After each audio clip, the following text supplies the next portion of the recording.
Friends, welcome back to our new video. I hope आप सभी लोग बढ़िया होगे और अपनी बोर्ड परीक्षा की तैयारी अच्छी तरह से कर रहे होगे। तो फ्रेंड्स, जो हमारे केमिस्ट्री के इंपॉर्टेंट क्वेश्चन की जो सीरीज़ चल रही थी, संपूर्ण किताब के इंपॉर्टेंट क्वेश्चन जो आप लोग को बताए जा रहे थे, तो आज उसी का पार्ट 2 आप लोग को देखने को मिलने वाला है। पार्ट 1 जिन लोगों ने नहीं देखा है उसका लिंक आप लोग को डिस्क्रिप्शन में मिल जाएगा, नहीं तो आप लोग चैनल पर जाके देख सकते हो। ठीक है, तो आज जो हम लोग बात करने वाले हैं वो पार्ट 2 की बात करने वाले हैं। शुरू के जो 25 से 26 क्वेश्चन थे वो पार्ट 1 में आप लोग को बता दिए गए हैं। आज उसी का हम लोग पार्ट 2 पूरा डिस्कस करने वाले हैं। तो जल्दी से अपनी वीडियो को हम स्टार्ट करते हैं। देखिए, सबसे पहले यहाँ पर क्वेश्चन आपसे पूछ रहा है कि थ्रेशोल्ड ऊर्जा तथा संकीर्ण ऊर्जा क्या है। तो एक तरह से आपसे इसमें क्वेश्चन बन सकता है थ्रेशोल्ड एनर्जी और संकीर्ण एनर्जी जो होती है इसमें अंतर क्या होता है। तो देख लेते हैं कि थ्रेशोल्ड ऊर्जा और संकीर्ण ऊर्जा क्या होती है। अच्छा, थ्रेशोल्ड ऊर्जा की अगर हम बात करें तो इसको हिंदी में यहाँ पर हम लोग बोलते हैं दहली ऊर्जा। तो दहली ऊर्जा की डिफिनेशन क्या है हम लोग देख लेते हैं आगे, कि किसी अभिकारक के पास वह न्यूनतम ऊर्जा जिससे वह प्रतिफल में परिवर्तित हो जाता है उसे हम लोग थ्रेशोल्ड ऊर्जा या फिर दहली ऊर्जा कहते हैं। इससे अच्छा रिप्रेजेंट हम लोग किससे करते हैं, इससे हम लोग ई नॉट से रिप्रेजेंट करते हैं। ठीक है, कहने का मतलब है कि किसी अभिकारक के पास वह न्यूनतम ऊर्जा जिससे वह प्रतिफल में परिवर्तित हो जाता है। अभिकारक क्या होता है, रिएक्शन जैसे आप लोगों ने देखी होगी। फॉर एग्जाम्पल आप लोग को बताएं कि यहाँ पर आप लोग की हाइड्रोजन है, ठीक है, ये आपका हाइड्रोजन प्लस ये ऑक्सीजन मिल के यहाँ पर क्या बन जाएगा, एक सेकंड, यहाँ पर आपका मिलके बन जाएगा वाटर। ठीक है, H2O बन जाएगा। फॉर एग्जांपल एक मान के चल रहे हैं। ठीक है, तो ये जो होता है आपका इधर, ये होता है अभिकारक और ये होता है मेरा उत्पाद। तो इसमें क्या कह रहा है पीछे आप लोग देखिए कि किसी अभिकारक के पास वह न्यूनतम ऊर्जा, मतलब इसके पास वह न्यूनतम ऊर्जा ऐसी मिनिमम, मतलब ऐसी कम से कम ऊर्जा जिसको हम इसको जैसे ही हम दें वो ये किस में कन्वर्ट हो जाए, प्रतिफल मतलब उत्पाद में कन्वर्ट हो जाए। मतलब अभिकारक से उत्पाद में कन्वर्ट होने वाली वह न्यूनतम ऊर्जा जिसमें कि अभिकारक क्या होता है मेरा उत्पाद में कन्वर्ट हो जाता है, उसको हम लोग बोलते हैं दहली ऊर्जा। ठीक है, अब देख लेते हैं दूसरी डिफिनेशन हमारी यहाँ पर लिखी हुई है संकीर्ण ऊर्जा।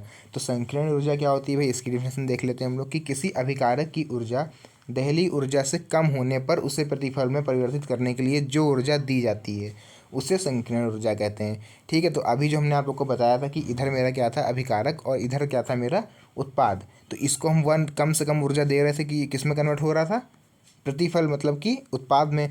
तो मान लीजिए इसकी जो अभिकारक है उसकी जो एनर्जी है वो मेरी दहली ऊर्जा यानी कि थ्रेशोल्ड ऊर्जा से कम है।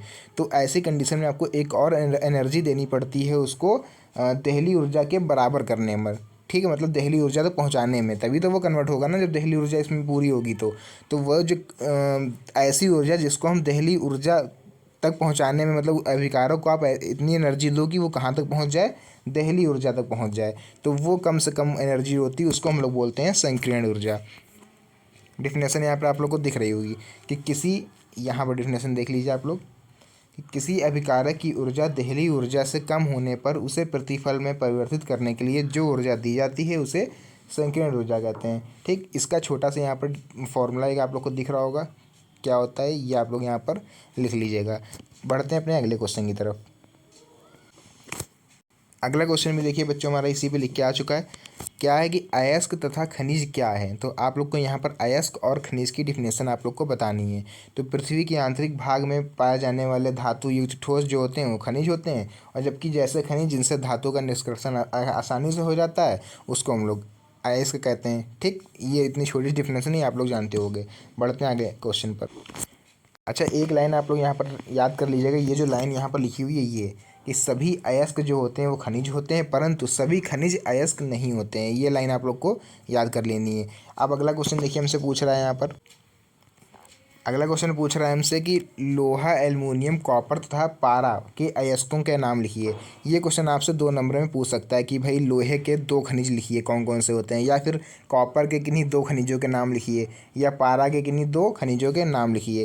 तो लोहा के देखिए जो मुख्य खनिज हैं वो क्या होते हैं, पहला होता है हेमेटाइट जिसकी यहाँ पर केमिकल नाम होता है Fe2O3। दूसरा होता है मैग्नेटाइट। हेमेटाइट और मैग्नेटाइट क्या है, लोहे के 2 खनिज हैं। एल्युमिनियम की जब बात करते हैं हम अयस्क की, तो क्या है बॉक्साइट और एक है कोरंडम। ठीक, मतलब Al2O3। तो ये जो होंगे ये हमारे 2 जो होंगे ये एल्युमिनियम के होंगे। फिर तीसरा है हमारे पास कॉपर के मुख्य अयस्क कौन कौन से होते हैं। तो देखिए कॉपर के जो मुख्य अयस्क हैं वो है क्यूप्राइट मतलब Cu2O, फिर है कॉपर ग्लांस और कॉपर पायराइट। आगे देख लेते हैं पारा के।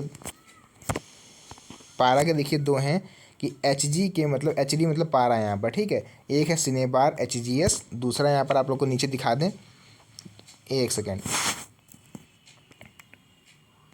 अच्छा ये देखिए यहाँ पर एक होता है स्नेबार, दूसरा होता है HGS यहाँ पर, ठीक है। आप लोग मतलब इसका एक ही खनिज होता है यार, इसके दो नहीं होते हैं, पारा के स्नेबार एक ही, आप लोग इसका याद कर लीजिएगा। और कहीं से आप लोग को मिल जाए, गूगल वगैरह सर्च करिएगा तो और अच्छी बात है। फिर देखिए इसमें हम बात करेंगे अगले क्वेश्चन की कि हैवर विधि से अमोनिया कैसे बनाया जाता है। तो हैवर विधि से अमोनिया कैसे बनाया जाता है, देखिए इसमें क्या है कि इसमें आप लोग को पूरी थ्योरी लिखी हुई है। तो थ्योरी आप लोग यहाँ से यार ना पढ़ के, मैं खुद एक वीडियो बनाई रखी है मैंने, जिसका लिंक भी आपको डिस्क्रिप्शन में मिल जाएगा, आप वहाँ से जाके देखिए हैवर विधि से अमोनिया कैसे बनाई जाती है।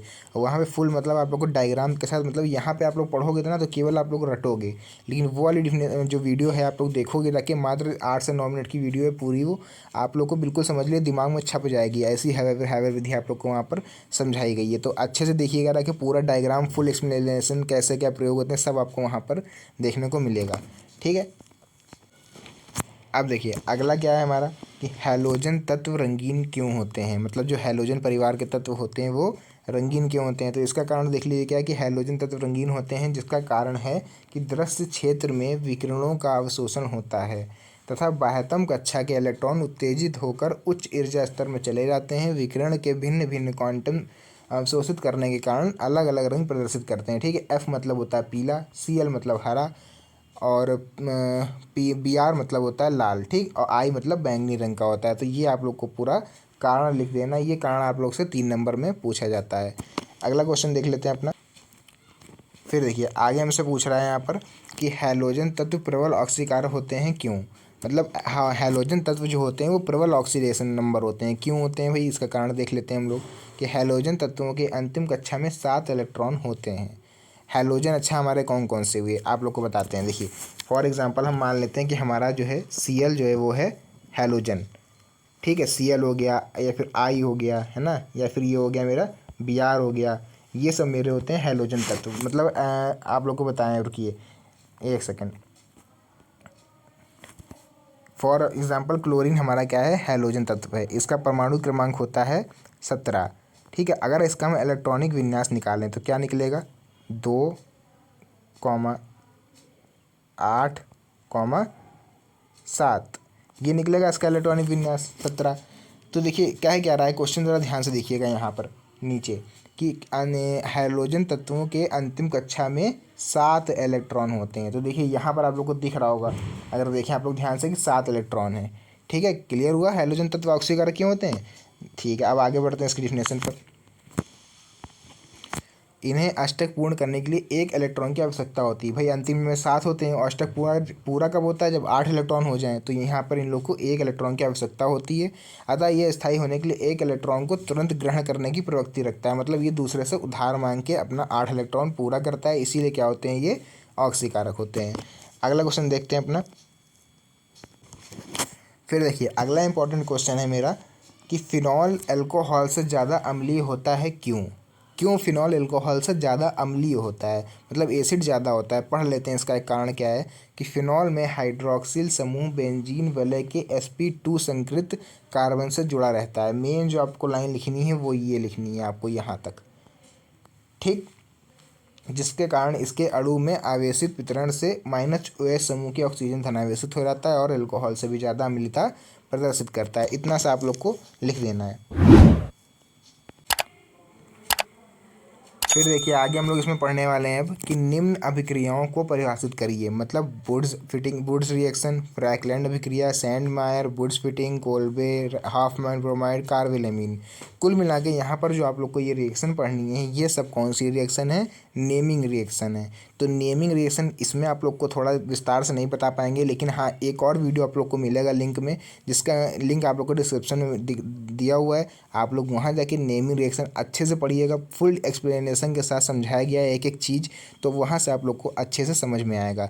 आप लोग के लिए कहने के लिए इसमें हम थोड़ा बहुत बता दे रहे हैं इन शॉर्ट में। तो देखिए वुड्स अभिक्रिया यहाँ पर आपको दिख रही होगी, ठीक है। तो देखिए जो वुड्स अभिक्रिया यहाँ पर आप लोग को दिख रही होगी पहले, तो वुड्स अभिक्रिया अच्छा क्या है वो हम देख लेते हैं कि शुष्क ईथर की उपस्थिति में हैलोजन, ठीक, शुष्क ईथर की उपस्थिति में हैलो एल्केन जब सोडियम के साथ अभिक्रिया करता है हेलो एल्केन मतलब C2H5I और 2Na सोडियम होता है, ठीक है। क्रिया करता है तो संतृप्त हाइड्रोकार्बन का निर्माण करती है, जिससे कार्बन परमाणु की संख्या मूल हैलाइड में कार्बन परमाणु की संख्या से दुगना हो जाती है। तो यहाँ पर बस मोटा मोटा आप लोग को केवल रिएक्शन देखने को मिलेगा, लेकिन वहाँ पर आप लोग को पूरा विस्तार से समझाया गया है, तो आप लोग वहाँ पर आके ज़रूर देख लीजिएगा। अगली रिएक्शन देख लेते हैं हम लोग। अगली रिएक्शन यहाँ पर आप लोग के सामने है फ्रैकलैंड अभिक्रिया, ठीक है। तो फ्रैकलैंड अभिक्रिया यहाँ पर जो दी हुई है इसकी डिफिनेशन क्या है, यहाँ पर शुष्क ईथर की उपस्थिति में है। पूरा डिफिनेशन लिखने के बाद आप लोग को ये रिएक्शन ये लिख देनी है इसमें, ठीक है। उसके बाद यहाँ पर आप लोग को दिख रही होगी ये मेरी सैंड मार अभिक्रिया। तो सैंड मार अभिक्रिया क्या है, क्यूप्रस हैलाइड की उपस्थिति में बेंजीन डाइएन्जोनियम क्लोराइड को गर्म किया जाता है तो हमारी हैलो एरिन्स का निर्माण होता है। इसकी भी एक रिएक्शन यहाँ पर आप लोग को दिख रही होगी, ये रिएक्शन यहाँ पर लिखनी है आप लोग को। तो यहाँ पर हम लोग ऐसे ही थोड़ा मोटा मोटा समझ लेंगे क्योंकि कोर्स बहुत है अभी। वुड स्प्लिटिंग रिएक्शन आप लोग को दिख रही होगी यहाँ पर। कोल्बे अभिक्रिया आप लोग स्क्रीनशॉट चाहें तो ले लीजिए, आराम से पढ़ लीजिए घर पे। आगे देखते हैं इसका हाफ मैन ब्रोमाइड अभिक्रिया क्या होती है, ये भी लिखा हुआ है। कार्बिलेमिन अभिक्रिया है, ठीक है। तो ये सब जो रिएक्शन है आप लोग को ये पढ़ के जरूर जाइएगा, जितनी भी नेमिंग रिएक्शन है यार, क्योंकि ये नेमिंग रिएक्शन आप लोग से जरूर पूछी जाती हैं। उसके बाद हाँ ये देख लेते हैं हम लोग क्या है बहुलक, ठीक है। मतलब बहुलक और एकलक की परिभाषा क्या है ये हम लोग अच्छे से डिस्कस कर लेते हैं। तो बहुलक मतलब जैसा कि आप लोग से नाम से पता चल रहा है, बहुलक मतलब बहुत सारे जो होते हैं आप लोग के पदार्थ, बहुत सारे पदार्थ मिलकर जो बने, बहुत सारे छोटे छोटे अणु से मिला के जो बनता है वो होता है बहुलक। और एकलक मतलब जो एक ही तत्व से बने वो होगा एकलक। तो इसकी डिफिनेशन यहाँ पर हम लोग देख लेते हैं क्या दी हुई है बहुलक की, कि जब बहुत सारे छोटे सरल अणु परस्पर आपस में संयुक्त होकर एक वृहद अणु का निर्माण करते हैं तो उसे हम लोग क्या कहते हैं, बहुलक। फॉर एग्जांपल पॉलीथीन, नायलॉन 66, ठीक है। अब देख लेते हैं हम लोग एकलक क्या होता है। तो एकलक देखिए वह छोटे छोटे सरल अणु जिनसे मिलकर बहुलक का निर्माण होता है उसे बहुलक कहते हैं, ठीक है। अब एक चीज़ आप लोग ध्यान समझिए कि देखिए बहुलक मेरा क्या है कि बहुत सारे छोटे छोटे अणु मिलकर किसका निर्माण कर रहे हैं, बहुलक का। और एकलक क्या होगा कि वही जो बहुत सारे छोटे छोटे अणु मिलकर बहुलक का निर्माण कर रहे हैं, तो इसमें एक नाम लिया हमने बहुत सारे छोटे छोटे अणु। तो अणु जो होंगे वो अलग अलग होंगे। जैसे एक छोटा सा एग्जाम्पल आप लोगों को बताएं, जैसे तिल होंगे, आप लोगों ने देखा होगा तिल। तो तिल का जैसे आप लोग को ये, फिर लैया आप लोगों ने देखा होगा, लैया तो सुन रखा होगा, लैया के लड्डू जैसे आपको बनाने हैं। तो लैया अलग अलग होती है, उसको आप लोग मिला के क्या बना दोगे, एक लड्डू। तो देखिए अलग अलग लैया थी, एक मिनट, ये ऐसी मान ली अलग अलग लैया पड़ी हुई है, ठीक है, ऐसे ऐसे। तो इन सबको जोड़ के आपने बना दिया एक लैया का लड्डू। और लेकिन ये जो अलग अलग लैया थी यही मेरी क्या है, एकलक। और ये लैया का लड्डू जो बन के तैयार हुआ ये मेरा क्या हुआ, बहुलक। तो सबसे अच्छा एग्जाम्पल आप लोग को हमने समझा दिया है। आगे बढ़ते हैं तब तक हम लोग इसी में। फिर देखिए हमारा इसमें कि बैकेलाइट और नायलॉन 66 कैसे बनाया जाता है। तो कैसे बनाया जाता है ये देख लेते हैं। बैकेलाइट, फिनॉल को क्षार या अम्ल की उपस्थिति में फॉर्मल्डिहाइड के साथ गर्म करने पर हमें बैकेलाइट का निर्माण मिल जाएगा। तो यहाँ पर एक रिएक्शन आप लोग को दर्शाई गई है, ये रिएक्शन देखिएगा आप लोग। यहाँ पे इन्होंने क्या करा है कि ये इन्होंने फिनॉल लिया है, एन देखिए सब में लगेगा, ठीक है। जिसमें बहुलक वाले जो चैप्टर होता है उसमें एन सब में लगता है, शुरू में और यहाँ पर लास्ट में। तो देखिए OH मतलब फिनॉल, CH2O यहाँ पर इन्होंने ले रखा है, ठीक है, क्रिया कराने के लिए। और यहाँ पर हमारा क्या मिल गया, बैकेलाइट। ये जो CH2 आपको देख रहे हैं ना, ये CH2, ये आपको क्या करना है, एक इधर चिपका देना है और एक इधर चिपका देना है। जैसे यहाँ पे दिख रहा होगा आपको, एक इधर चिपका एक इधर चिपका, OH से कोई मतलब नहीं, ठीक है। इतना करने के बाद आप एन लगा दीजिएगा, बैकेलाइट का निर्माण हो जाएगा। आगे देख लेते हैं फिर नायलॉन 66 क्या है, देखिए ये देखिए नायलॉन 66 ऊपर आप लोग को यहाँ पर दिख रहा होगा कि नायलॉन 66 क्या है और कैसे इसको बनाया गया है। तो हेक्सामेथिलीन डाइएमीन एवं एडिपिक अम्ल के उच्च दाब और उच्च ताप पर संघनन द्वारा नायलॉन 66 का निर्माण होता है। यहाँ पर रिएक्शन आप लोग को दिख रही होगी। रिएक्शन थोड़ी क्लियर नहीं लिख पाए यार इस PDF में, इसीलिए आप लोग से बोल रहे हैं कि आप लोग नायलॉन 66 और बैकेलाइट पूरा जो आपका जो ये चैप्टर है पॉलीमर्स मतलब बहुलक नाम का जो चैप्टर है, इस पूरे चैप्टर पे एक बहुत ही जल्द एक पूरा वीडियो आने वाला है 2 से 3 दिन में। तो आप लोग चैनल को सब्सक्राइब करके रखिए। और उसमें आप लोग को जैसे हुआ रबड़ कैसे बनती है, ठीक, सिंथेटिक रबड़ क्या होती है, नायलॉन 66 और PVC, ये सब जो है आप लोग को पूरे विस्तार से उसमें समझाया जाएगा सरल भाषा में, ठीक है। तो जिन्होंने अभी तक चैनल को सब्सक्राइब नहीं करा आप लोग जुड़ जाइए चैनल से बहुत जल्द, वरना हो सकता है आप लोग मिस कर दो। क्योंकि यार ये वीडियो अगर आपसे चली गई तो फिर आप लोग को ये ढूंढना बहुत मुश्किल हो जाएगा चैनल, ठीक है। क्योंकि यूट्यूब पे बहुत सारी वीडियो हैं जिसमें आप लोग खो जाओगे। उसके बाद हम यहाँ देख लेते हैं नेनर्स समीकरण। ये आप लोगों से 5 नंबर में पूछा जाने वाला टॉपिक है, नेनर्स समीकरण क्या होता है। तो करना क्या है, इसमें तरीका कैसे होता है लिखने का वो आप लोग इसमें पूरा समझिए कि यह एक गणितीय व्यंजक है जो किसी वैद्युत रासायनिक सेल के विभव से सेल अभिकारकों या उत्पादों के सांद्रण से संबंध करता है। ठीक है, अब फिलहाल आप लोग को बता दें कि थ्योरी आप नहीं भी लिखोगे तब भी आपका इसमें नंबर नहीं कटना है। आपको लिखना क्या है वो हम बताते हैं कि लिखना क्या है आपको। तो ये देखिए आप लोग को नीचे स्क्रॉल कर दिया हमने पेज, लिखना है केवल आप लोग को ये एक छोटा सा समीकरण, ठीक है, जिसको हम लोग बोलते हैं नेनस्ट समीकरण, ये लिखना है। और इसमें जो ये सब प्रयुक्त करे गए ये आप लोग को लिखने की, आर फॉर क्या होता है, टी फॉर एन एफ क्या होता है, ठीक है, ये भी आप लोग को आगे वीडियो में देखने को मिलेगा कि किससे रिप्रेजेंट करा गया है। आगे बढ़ते हैं तब तक हम लोग आगे। देखिए यहाँ पे इन्होंने पूछ लिया कि प्रथम कोटि की अभिक्रिया के लिए भैया व्यंजक क्या है। तो देखिए प्रथम कोटि के लिए अभिक्रिया क्या होती है कि प्रथम कोटि की अभिक्रिया एक ऐसी अभिक्रिया है जिससे वेग अभिकारक के किसी एक पदार्थ की सांद्रता के प्रथम घात के समानुपाती होता है। इसको हम लोग क्या बोलते हैं, प्रथम कोटि अभिक्रिया बोलते हैं। ठीक है, तो ये जो आप लोग को ये सब डेरिवेशन दिख रही है इस सब से आपको मतलब नहीं है, ना ही आप लोग को ये पूछा जाएगा, ना ही आप लोग को लिखना है। आपको लिखना क्या है वो आप लोग को हम बता दे रहे हैं इसमें। ये देखिए ये छोटा सा एक फार्मूला यहाँ पर आप लोग के सामने दिख रहा होगा, ये चीज़ आप लोग को केवल ये फार्मूला आप लोग को ये याद रखना है, ठीक है। उसके बाद देखिए आप लोग को यहाँ पे अंतर जो है ये अंतर जरूर पूछा जाता है कि भौतिक अधिशोषण और रासायनिक अधिशोषण में अंतर। तो सबसे पहले आप लोग यहाँ पर देखोगे भौतिक अधिशोषण, फिर आप लोग यहाँ पर देखोगे रासायनिक अधिशोषण। तो जो पहला पॉइंट यहाँ पर होगा हमारे भौतिक अधिशोषण का, ये पहला पॉइंट है मेरा कि इसमें दुर्बल वॉन्डर वॉल बल होता है, इसमें रासायनिक बल होता है। ठीक है, इसकी ऊर्जा 20 से 40 किलो जूल के आसपास होती है, इसकी ऊर्जा जो होती है वो 40 किलो जूल से अधिक होती है। यह उत्क्रमणीय है, यह अनुत्क्रमणीय है, फिर यह बहुपर्तीय है या एक पर्तीय होता है। ठीक है, इसको ऊपर करते हैं, आप लोग को दिख नहीं रहा होगा, ये देखिए। फिर यहाँ पर लास्ट में आपको दिख रहा होगा 5वां पॉइंट, यह निम्न ताप पर होता है और इधर होगा यह उच्च ताप पर होता है। केवल इतना आप लोग को अंतर 5 पॉइंट्स लिख देने हैं। उसके बाद देखिए आप लोग को अंतर यहाँ पर दिख रहा होगा, डीएनए आरएनए में अंतर क्या है। अच्छा, अगर अगर आप ये सारे अंतर एक जगह पे आपको चाहिए तो आप लोग मेरी पिछली वीडियो देख सकते हो जाके, लिंक शायद आप लोग को उसका डिस्क्रिप्शन में मैंने डाल दिया है, आप लोग देख लीजिए जाके। ना पढ़ा हो तो आप लोग मेरे चैनल पे जाके देख सकते हो, ज़्यादा पुराना नहीं है, 5 से 6 दिन हुए केवल डाले हुए। तो वहाँ पर सारे अंतर की वीडियो, चाहे वो डीएनए आरएनए हो, चाहे वो ग्लूकोज फ्रक्टोज हो, या फिर वो अभिक्रिया की कोटि या फिर आणविकता में हो, किसी में भी हो, सारे डिफरेंस आप लोग को उस वीडियो में देखने को मिल जाएंगे। तो फिलहाल हम लोग बात कर रहे हैं यहाँ पर डीएनए और आरएनए में अंतर की। तो पहला पॉइंट है यहाँ पर कि यह द्विकुंडलित रचना है और यहाँ है कि यह एक कुंडलित रचना है। फिर इसमें शर्करा के रूप में डीऑक्सीराइबोज होता है, इसमें शर्करा के रूप में राइबोस होता है केवल, ठीक। फिर इसमें क्षार के रूप में एडेनिन, ग्वानिन और साइटोसिन तथा थायमाइन होते हैं। इसमें क्षार के रूप में एडेनिन, ग्वानिन और साइटोसिन तथा यूरेसिल होता है। फिर यहाँ पर है कि डीएनए का आकार आरएनए से काफ़ी बड़ा होता है, यहाँ पर आप लोग को देखने को मिल रहा होगा आरएनए का आकार छोटा होता है। तो ये मेरा अंतर है डीएनए आरएनए के बीच। तो आज की इस वीडियो को यार यहीं पर एंड करते हैं, क्योंकि टाइम ज़्यादा बच नहीं रहा है मेरे पास भी और आप लोग के पास भी ज़्यादा समय नहीं होगा, क्योंकि बोर्ड एग्ज़ाम की और भी तैयारी आप लोगों को करनी है। तो आप लोग वहाँ करिए जाके आराम से।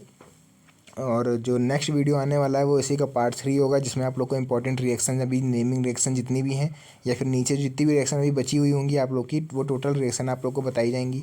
तो कहने की बात नहीं, अगर आप लोग नए हो तो यार चैनल को सब्सक्राइब कर लीजिएगा। अगर आप लोग खुद देख रहे हो कितनी मेहनत से आप लोग के लिए वीडियो बन रही है। मिलते हैं नेक्स्ट पार्ट में इसके बहुत जल्द, तब तक के लिए धन्यवाद and best of luck for your board exam.